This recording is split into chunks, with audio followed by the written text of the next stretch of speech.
Aí quem perdeu a aula pode ir lá e assistir depois.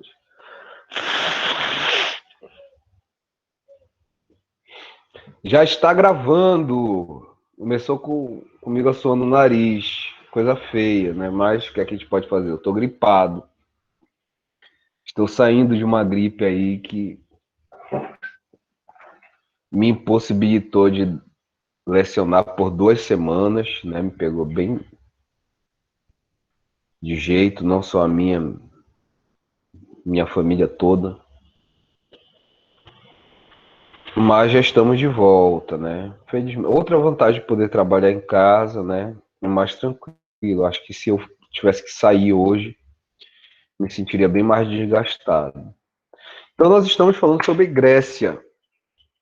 Grécia, religião grega, a crença grega, tá? Uma vez eu vi um colega falando que, que os gregos tinham uma visão diferente da religião. Na verdade, eu acredito que não, né? Nós fazemos hoje uma análise da religião dos gregos, né? Como, inclusive, fiz essa análise com vocês, né? Já em sala de aula, como representando momentos da história, momentos do homem, né? Situações da vida do ser humano. Só que isso não é exclusivo dos gregos, né? E isso é de todas as religiões. Então é muito comum nós vermos, quando nós estudamos as religiões mais a fundo, nós vermos essas religiões falando da história da humanidade. Só que eles vão falar da história da humanidade de forma poética. Entendeu? Eles não vão falar da história da humanidade um relato histórico, né? No ano tal, na época tal, fulano de tal fez tal coisa. Não, não é isso. Tá? Esse relato histórico preciso é do nosso tempo, somos nós.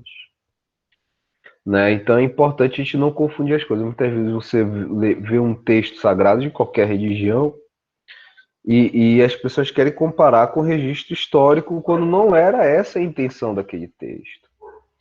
Né? Então você acaba ouvindo da história da humanidade, mas de forma poética, como nós vimos a questão dos deuses, um tomando o trono do outro, né? Simbolizando a evolução tecnológica da humanidade. Primeiro era o caos, né? Isso é mitologia grega, era o caos. O caos é a desordem. Os seres humanos não tinham uma organização, não tinham uma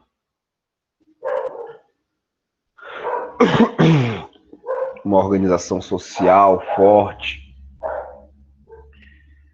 E aí depois vem o céu, Urano. Urano já indica o período em que o homem. Oh, meu Deus, vai passar um caminhão aqui. Qualquer barulho tem cachorro latindo, é caminhão passando. Vamos ver se em breve eu consigo fazer um home office com uma acústica isolada para as aulas saírem melhor. Vou fechar aqui a janela. Pronto. Vai fazer barulho para lá. Então, o Urano já simboliza esse momento que o homem começa a separar as coisas. Olha, isso é o céu, isso é a terra e tudo mais. Mas aí depois de Urano vem o seu filho Cronos, né? E já marca bem essa questão da separação, né?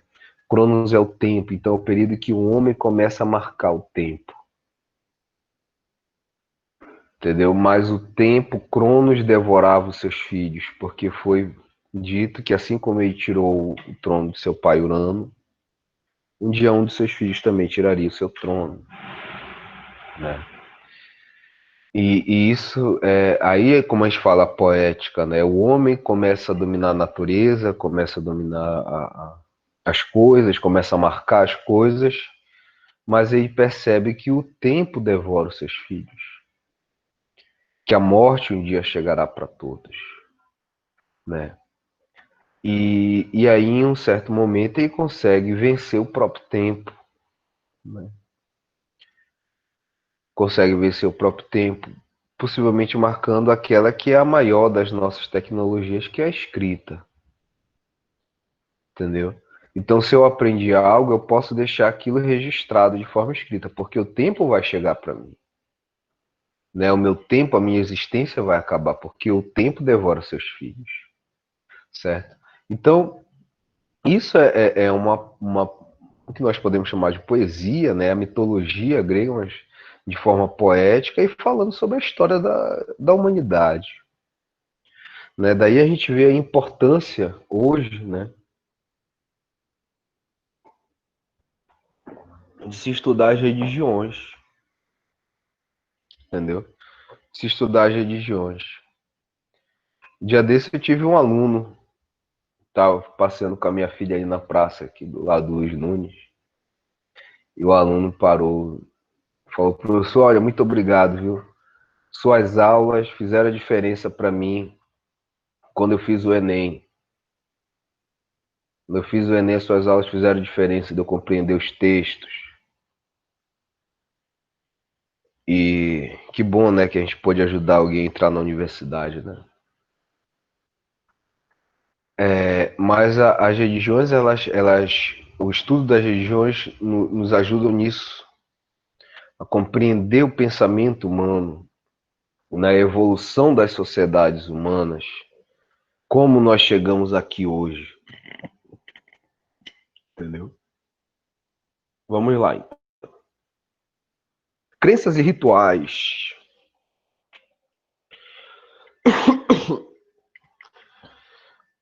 Os gregos cultuavam os deuses de acordo com sua necessidade.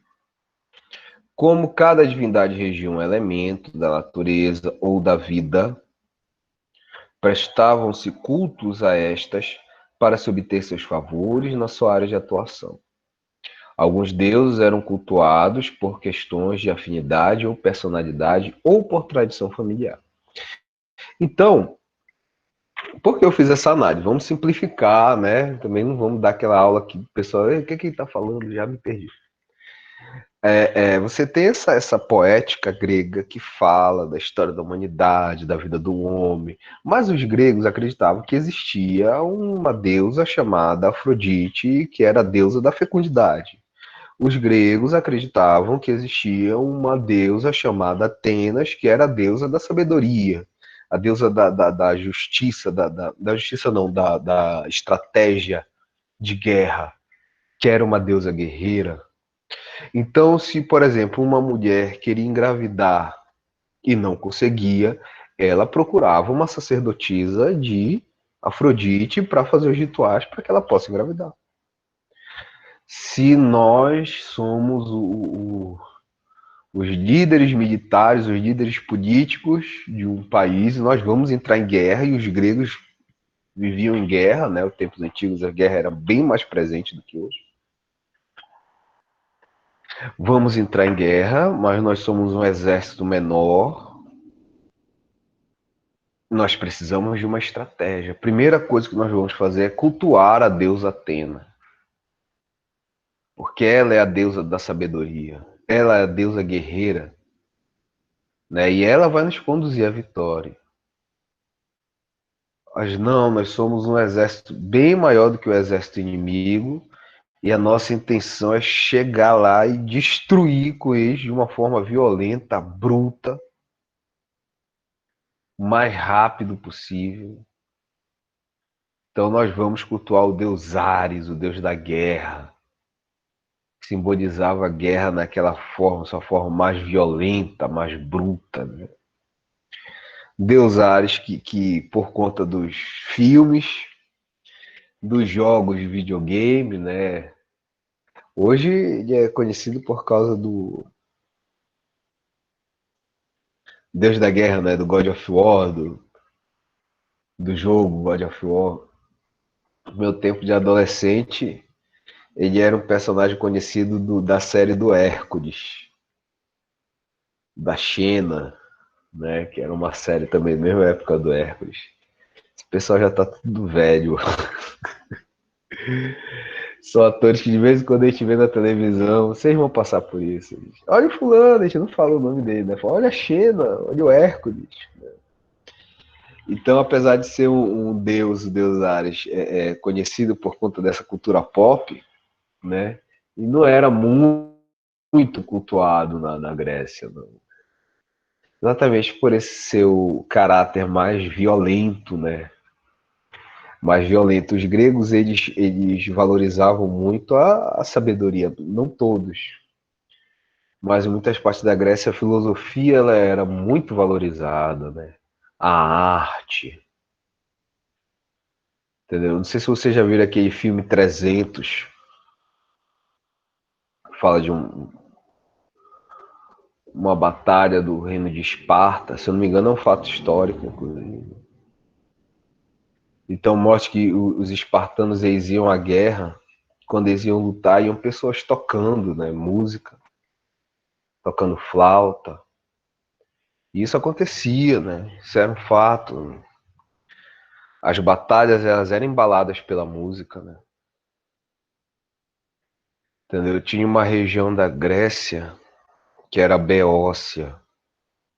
E os outros gregos, né, os atenienses, espartanos,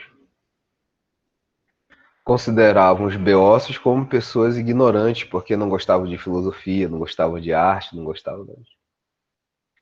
E aí beócio até hoje se tornou uma palavra sinônimo de burro. Pouco se usa hoje, né? Não sei se vocês já ouviram, se são bem mais jovens, mas se alguma pessoa fala assim, seu beócio, né? Até na língua portuguesa é uma palavra que significa burro.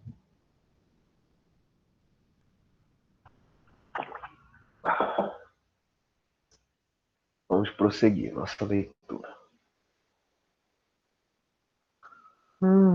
Porém, uma crença muito marcante permeando todo o pensamento grego havia, né? Existia essa crença que é a crença no destino. Desculpa. Acreditava-se que cada um nascia com seu destino traçado, o qual era tecido numa tapeçaria pelas parcas. As parcas também que eram chamadas de mouras. Três senhoras cegas que compartilhavam o mesmo olho. O próprio Zeus as temia, pois nem o Senhor dos Deuses poderia fugir de seu destino. Tal crença refletia na consulta aos oráculos. Os oráculos eram pessoas às quais se acreditava o dom de prever o futuro. Além deste indivíduo, o oráculo envolvia locais e rituais para acontecer a predição. A predição era sempre envolta de mistérios, sendo revelada de forma enigmática. Alguém tá falando aí, eu vou. Desliguem seus áudios.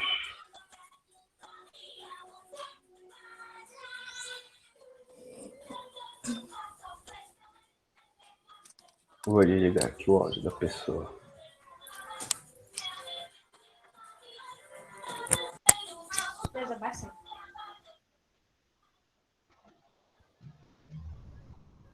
Pronto.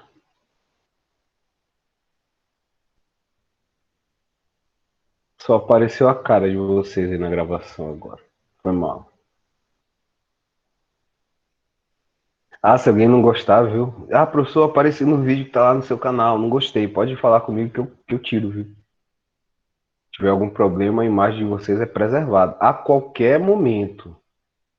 Ah, esse vídeo já tá aí há 10 anos. Eu quero que tire. Só me manda mensagem que eu tiro. Tá? Sem problema nenhum. Sim. Estávamos fazendo... Ah, tá. Dos oráculos. A predição era sempre volta de mistério, sendo revelada de forma enigmática. Tentar fugir do seu destino sempre resultava em tragédia. Um bom exemplo disso é a história de Édipo, transformado em peça teatral por Ésquilo. Então, se der tempo, a gente conta a história do Édipo. Os gregos, eles acreditavam nisso. Você tinha o seu destino traçado e você não pode fugir do seu destino. Se o seu destino for ser rei, por mais que quando você seja criança você seja dado para os pescadores, vai ser criado por uma família de pescadores, vai chegar uma hora que você vai ser rei, tá? Se o seu destino for ser pobre, você pode trabalhar a vida inteira, ganhar, guardar dinheiro que você vai morrer pobre. Tá? Isso era comum em outras sociedades antigas. Tá? Essa crença no destino era uma forma, a gente analisa assim, né?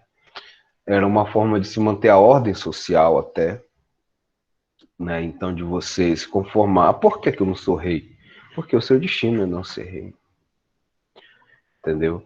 Por que eu não sou rico? Porque o seu destino é não ser rico. Certo? Então é até uma forma das pessoas se conformarem com o seu destino. E aí quando você tentava fugir do seu destino, isso resultava em uma morte trágica, né? Daí vem as tragédias gregas. As tragédias gregas que eram as piores possíveis. Né? Eram aquela, como a história de Hércules, que é enlouquecido por Hera e quando acorda descobre que matou sua esposa e seus filhos, né? A história de Medeia, que é abandonada pelo seu marido Jasão, é trocada por uma mulher mais jovem, né? Jasão deixa sua esposa por uma mulher mais jovem, e aí como vingança Medeia mata os filhos dela com Jasão. Então essas são tragédias gregas. O teatro grego era dividido na comédia e na tragédia. Comédia era a vida do povo, eram histórias engraçadas, né? E a tragédia era a vida dos reis, dos deuses, que sempre terminavam de forma trágica. E quando se fala de tragédia grega, é a pior coisa possível. Não tô Tá? entendendo nada, eu vou copiar a internet com tudo em inglês. Eu ouvi alguém falando alguma coisa aí. Se vocês tiverem alguma dúvida, gente, no final vocês podem anotar que no final eu vou abrir para vocês fazerem perguntas. Se vocês perderam a aula, essa aula ela está sendo gravada e ela será postada no meu canal no YouTube, né? Neuto Vieira Martins Filho. Vocês vão lá e vão poder assistir essa aula de novo com calma. Se persistir a dúvida, na outra aula vocês tragam a dúvida, tá? E tirem a dúvida comigo, tá bom? Só ficar prestando atenção. Então, essa era a crença no destino dos gregos. Eles consultavam esses oráculos porque eles acreditavam que o destino já estava traçado e eles podiam ter acesso ao seu destino. Tá?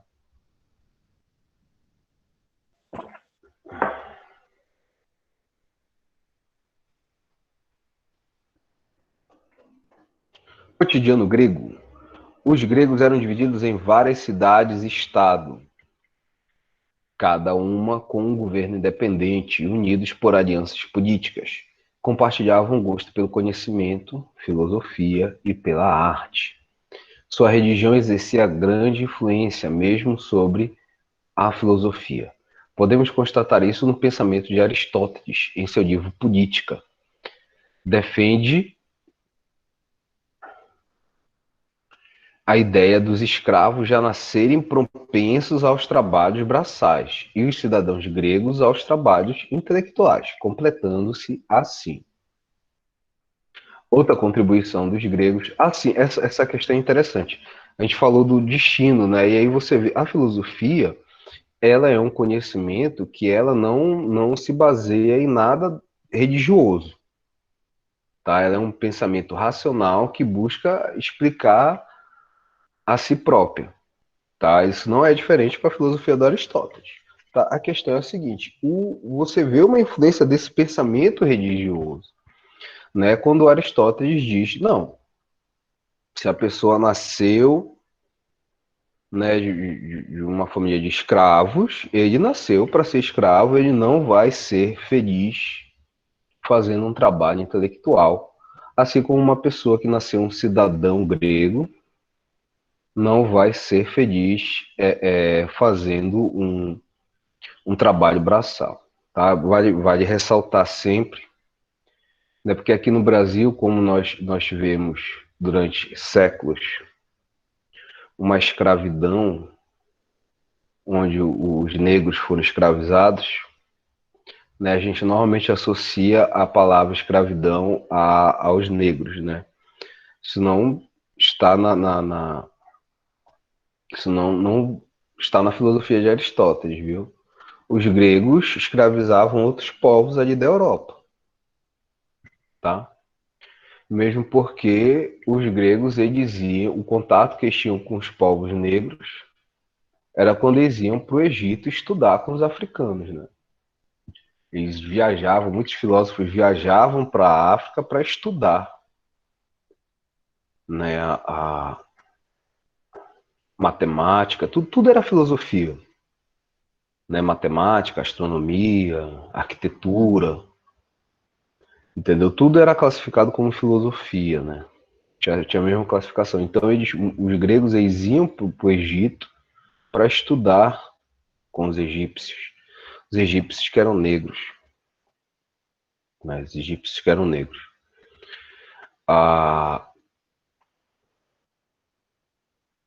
Muito da mitologia egípcia, da história egípcia, chegou até nós por causa dos gregos, que fizeram alguns registros, né?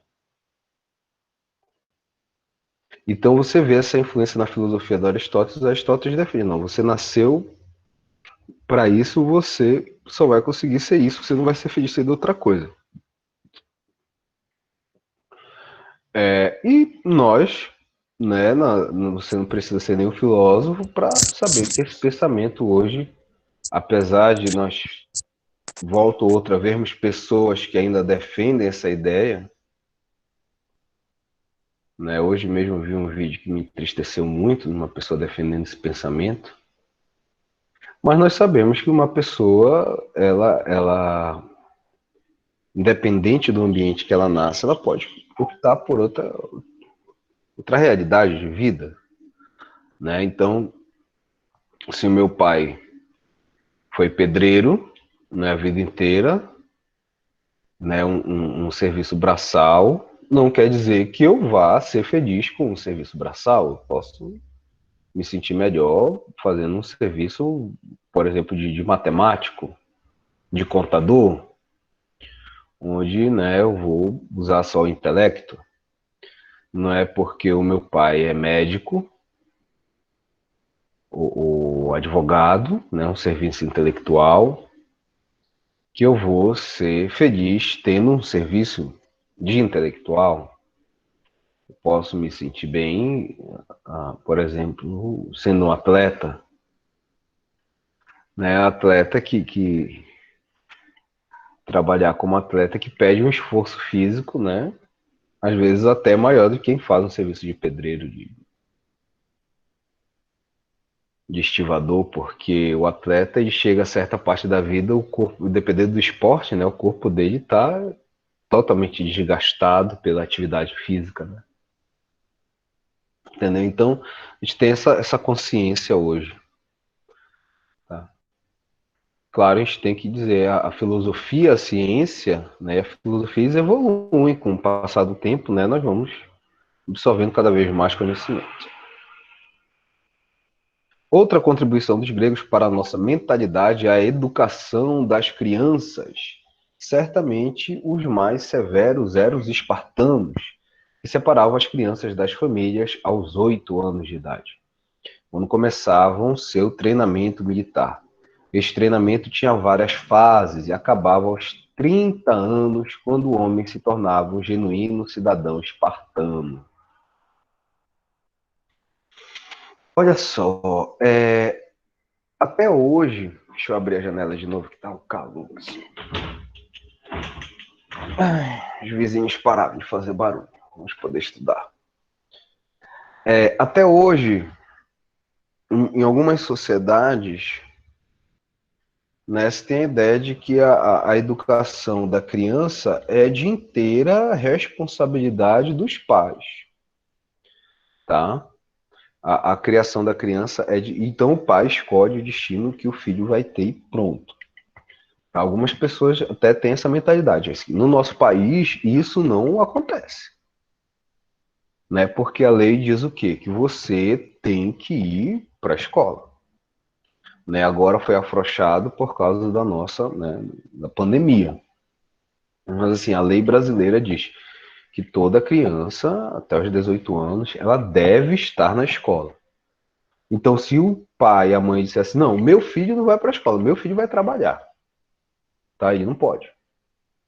Está cabível de ser preso, né, de perder a guarda do seu filho, inclusive, tá?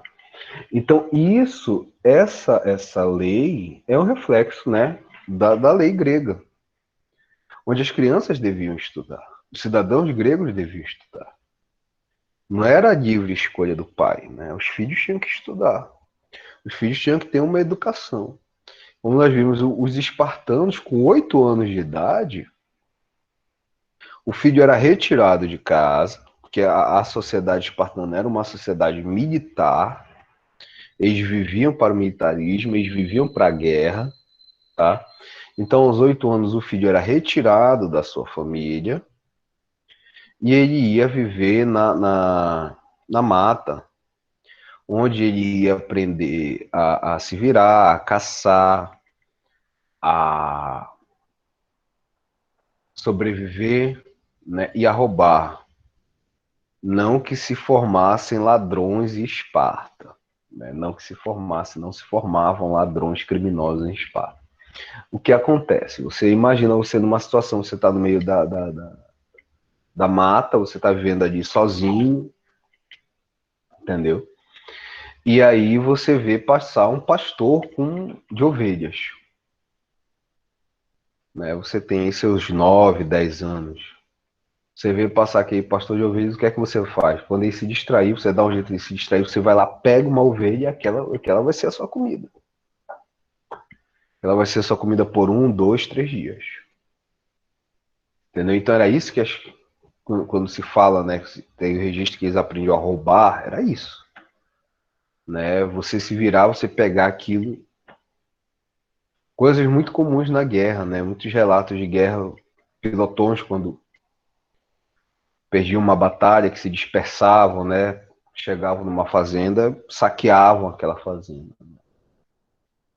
E aí depois dessa fase da infância, você passar para outra parte do treinamento, que era se não me engano, dos 18, 17 para 18 anos até os 20 e poucos anos. Ou dos 12, era dos 12, por aí. Onde você ia aprender o combate. Você ia aprender a lutar, né? Eles tinham toda uma técnica de guerra, uma estratégia de combate. Até mostra isso naquele filme que eu citei, 300, né? Onde os soldados, com um braço eles defendiam quem estava do lado e com o outro eles atacavam. Essa técnica de combate que vai ficar até entre os romanos, né? E possibilitava eles fazerem um combate mais corpo a corpo, mais próximo do inimigo. E aí, depois dessa fase da juventude, dos 20 e pouco aos 30 anos, você estudar estratégia de guerra. Né? Você estudar estratégia de guerra.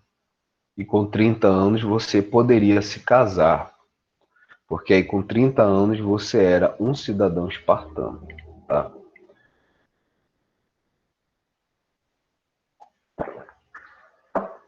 Um aluno meu uma vez perguntou, eu citei que na Grécia, né, nas sociedades antigas como um todo, a vida adulta começava aos 12 anos. Né, aos 12 anos você começava a ter as suas responsabilidades de adulto. E um aluno perguntou, professor, se a vida adulta começava aos 12, então uma moça de 12 anos casava com um rapaz de 12 anos ou elas casavam com homens mais velhos? Olha, em grande parte da Grécia é possível que se casasse com pessoas da mesma idade ou com uma idade não muito diferente, porque era importante para o cidadão casar, tá? E o outro que as famílias faziam acordos, né? Tinha muito essa questão de acordo. Então é possível que se tivesse muitas pessoas com idades similares casadas, ou com idade não muito diferente, dependendo do acordo da família. Mas assim, em Esparta, possivelmente era bem comum de você ver homens de 30 anos, né? Eu já não tenho 30, já tenho 35. Homens bem mais velhos casando com meninas, né? Com crianças de 12 anos, né? Que eram obrigadas a isso, entendeu? Não eram mulheres, eram crianças, né? Nem o corpo era de mulher. Então é importante a gente colocar esses pontos assim para mostrar que a sociedade grega não era tão perfeita assim, tá? Tinha suas falhas, como toda sociedade tem, seus prós e seus contras. Para as moças de hoje, para as nossas meninas também valorizarem a oportunidade de estarem estudando, né? De poderem ter o seu destino aí sem depender de marido, tá? Sempre falo para minhas alunas, o primeiro casamento que vocês têm que ter é com a profissão de vocês. Os mitos gregos, assim, vamos falar sobre os textos sagrados agora. Os mitos gregos foram narrados por vários poetas e poetisas. Normalmente eram teatrólogos, pois o teatro era o principal meio de se contar estas histórias. Podemos destacar três obras. Três obras. O texto diz assim: podemos destacar obras de três teatrólogos. Hesíodo, que viveu por média de 800 a.C., Homero, que viveu por média de 928 a.C., e Ovídio, que viveu no ano 43 a.C. Não são exatamente textos sagrados, mas nos servem como referência sobre como se pensavam os deuses. A Teogonia de Hesíodo, o livro de Hesíodo, a Teogonia, teria sido o primeiro livro onde se buscou unir os vários mitos sobre os deuses. Até então, contávamos com uma tradição oral. Hesíodo teria sido um pastor, o qual foi inspirado pelo pastor de ovelhas, viu, gente? Por favor. Não é sacerdote. Hesíodo teria sido um pastor, o qual teria sido inspirado pelas musas, e assim tornou-se capaz de escrever. Ele narra a história dos deuses desde o caos, mas a narrativa será focada nas façanhas de Zeus e a luta deste com seus irmãos contra o pai e os titãs. Homero será responsável por uma das mais belas e emocionantes narrativas do passado, a Ilíada. Ler este livro é mergulhar numa aventura. A história gira em torno da guerra entre gregos e troianos, motivada pelo sequestro da rainha Helena de Esparta, pelo príncipe troiano Paris. Porém, esta guerra não acontece apenas no plano material, pois os próprios deuses se dividem entre os dois lados e interferem constantemente nos combates. Outra obra de Homero é a Odisseia, que narra as aventuras do rei Ulisses tentando voltar para sua ilha Ítaca após a guerra de Troia. Ulisses havia enfurecido Poseidon ao se vangloriar de vencer a guerra de Troia. O deus o amaldiçoou a navegar sem nunca voltar para sua terra. Este só o consegue depois de assumir sua condição humana. Para os gregos, cada homem devia assumir sua condição natural, não querendo ser nem mais nem menos. Tá? Então, aquilo que nós falamos sobre o seu destino. Você não podia querer ser mais do que você é, nem querer ser menos do que você é. Tá? Essa ideia que nós temos hoje, né? A ideia, os cristãos têm a ideia de que se você for uma pessoa boa, quando você morrer, você vai para o céu, junto de Deus. para os gregos, todos nós íamos para o mundo dos mortos. Tenhamos sido bons, tenhamos sido maus. Por quê? O reino dos deuses é para os deuses. Nós somos humanos. Nós temos que aceitar a nossa condição humana. Tá? Então, esse era o pensamento.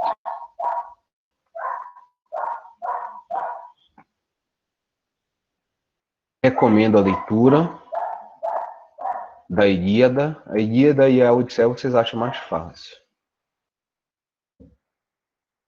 Eu sei que nós vivemos numa época de séries e desenhos, filmes, né?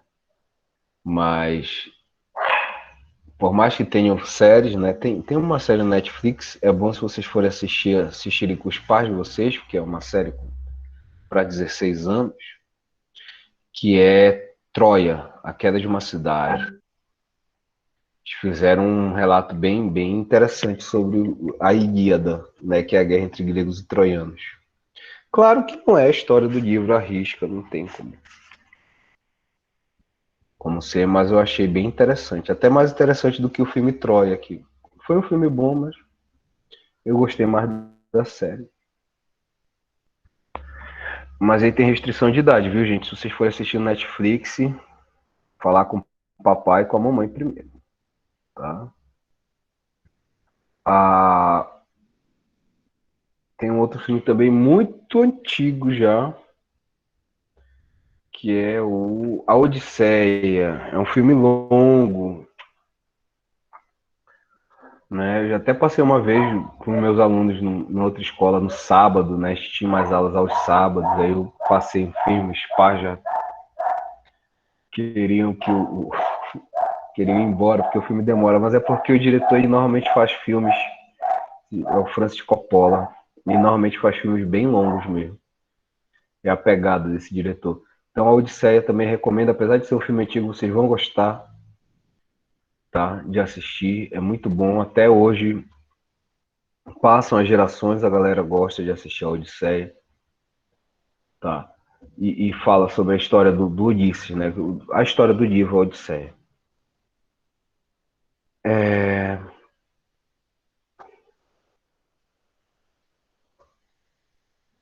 Vamos fechar aqui as Olimpíadas. Uma influência marcante para o mundo são os Jogos Olímpicos. A religião diz terem sido fundados pelo herói Heracles, em homenagem ao seu pai Zeus, né? Heracles, que vocês conhecem mais como Hércules. O que temos de concreto é terem sido um meio para se chegar à paz entre os reinos de Ilia, Esparta e Pisa, por volta de 776 a.C. O nome foi escolhido pois a aliança foi selada no templo de Hera, em Olímpia. O período de jogos passou a ser sagrado. A Guerra do Peloponeso, que durou de 431 a 404, um ano de guerra, foi interrompida por conta do período das competições. Olha só, né? Você parar uma guerra por causa das Olimpíadas. As modalidades eram corrida, arremesso de disco, pentatlo, que é corrida também, né? Várias modalidades de corrida. Corrida de bigas, bigas que são carruagens, corrida de cavalos, salto em distância, lançamento de dardos, boxe, luta e pancrácio. Tá? A luta romana, né? Até hoje tem nas Olimpíadas, tá? Pancrácio é a luta. A tradição foi perdendo força com o domínio de Roma, até ser cancelada pelo imperador Teodósio I, sendo retomada em 1896. Então, os Jogos Olímpicos aí que são um legado dos gregos até hoje, né? Eu já vi uns textos falando também que tinha disputa de filosofia, debates e tudo mais. Os jogos que, é importante falar, as meninas não poderiam assistir, né? Porque mulheres solteiras não podiam assistir. entendeu? E não podia assistir porque os atletas competiam nus. Ah, que é isso? Por que isso? Porque, como nós falamos, isso é importante de falar para a gente ter a noção de como os gregos valorizavam a beleza física, né? Eles não viam o nu, né? Você vê muitos desenhos gregos, né? Retratando as pessoas nuas. Eles não viam com essa maldade que nós vemos da nossa sociedade, né? O guerreiro, quando ele morria, ele era exposto nu, para o corpo dele ser admirado. Eles viam como uma forma de beleza, né? Então, claro, beleza era os atletas, os guerreiros, né? O cara que é gordo, que é desleixado, né? Então, o desleixado com sua forma física. Então, os gregos não tinham essa visão maldosa que nós temos, né? Eles viam o nu como o belo, né? Então, por isso deveria ser admirado, assim como as obras de arte, a beleza das obras de arte devem ser admiradas, a beleza da música deve ser admirada. Por isso que as moças solteiras não poderiam ir para os jogos, tá? Lembrando que se vocês, meninas, estivessem nessa idade, possivelmente já estariam casadas, porque nessa idade de vocês, as moças já eram levadas ao casamento, tá? E é isso. Terminamos aqui.